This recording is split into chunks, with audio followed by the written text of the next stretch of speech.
And also stylistics with I can't give you everything but my love. So if you're listening tonight, Christine. That's not Christine's song, by the way. It's no, later just on. say that. Oh, right, okay. Now I'm going on to the next track, Simon. Again, one of the biggest bands in the world. Yeah. No one, they split up now. They split up two. Finally, it was confirmed 2 years ago that they're never going to record again. What I'm going to do, it's a sad story, this. It's a true story about the recording of this album.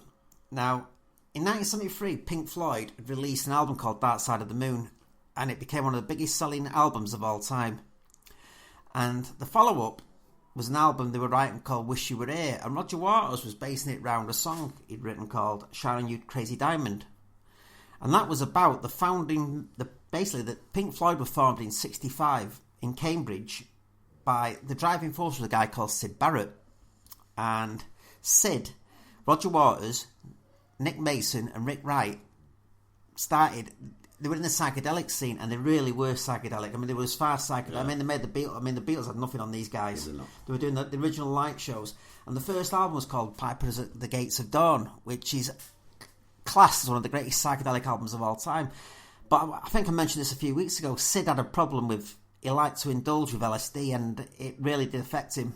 And by 1968, they recruited Dave Gilmour into the band because Syd he wasn't performing how he should. Eventually Syd left and went solo.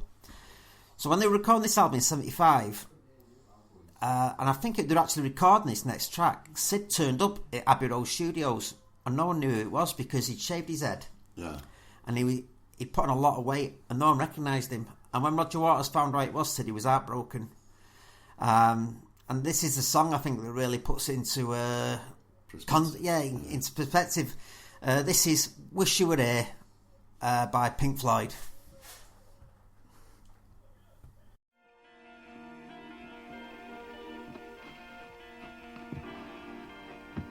Discipline remains merciful. Yes, and neither would you, Derek, this star nonsense. Yes. No, it isn't. I'm sure of it.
So you think you can tell heaven from hell, blue skies from pain?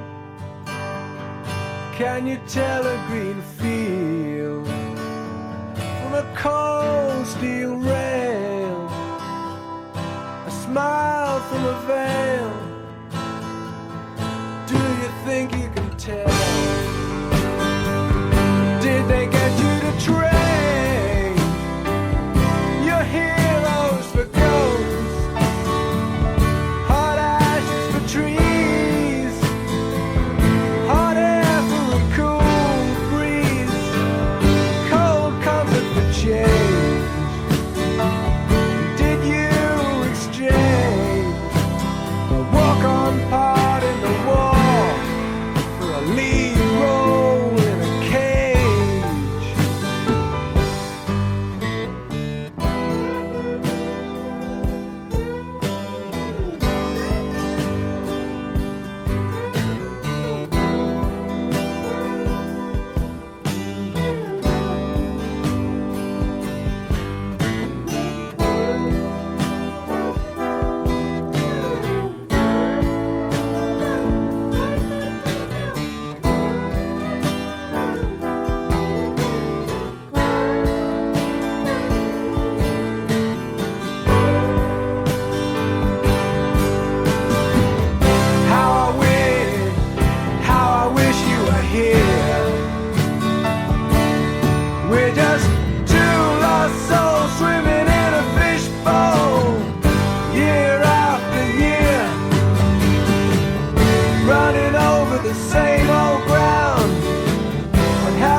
I wish you were here. Sad story, that, mate. It is, yeah.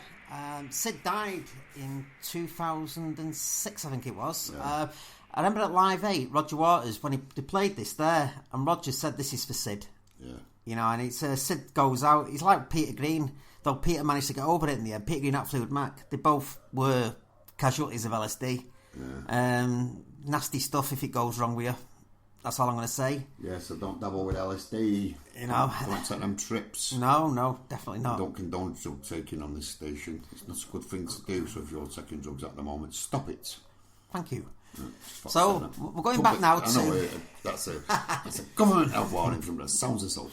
We're going back to more middle-of-the-road stuff now. Again, played this guy a couple of times. By this time, 1975, this guy who'd been around from the 60s onwards, mainly as he likes an harmonica player. He'd been with Long John Baldry, and he'd been the lead singer of the Faces. Now, the Faces were still going on. I think they split up in December of this year. But Rod Stewart now was a megastar. He really was. And this album, recorded an album called Atlantic Crossing. And now, if I'm not mistaken, it was recorded in its entirety in the United States. And the song we're going to play was not actually one of Rod's own songs. It was written by a guy called Gavin Sutherland, out of a Scottish country and western band, I suppose that's the best way you can describe him, called the Sutherland Brothers. But this track was a number one for Rod. I think it was his third number one. And it was number one for 4 weeks. I think it was in September. And it sold quite a few. And the following year, the BBC did a documentary on the HMS Art Royal, and it came out again, and it got to number 3, but it was in the charts in the top 10 for weeks and weeks. Yeah, so I think it sold over 1 million. This song. Yeah. So I'd like to dedicate this one to my good friend Pat. I know she's listening. She said she'll be listening tonight. Right. And to me, Auntie Chris and my Uncle Alan, all big Rod Stewart fans. So this is Rod Stewart and Sailing.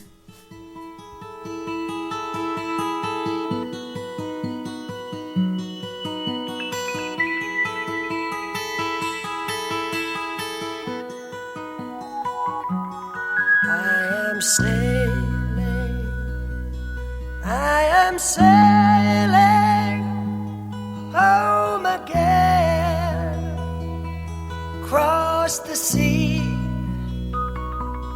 I am sailing stormy waters.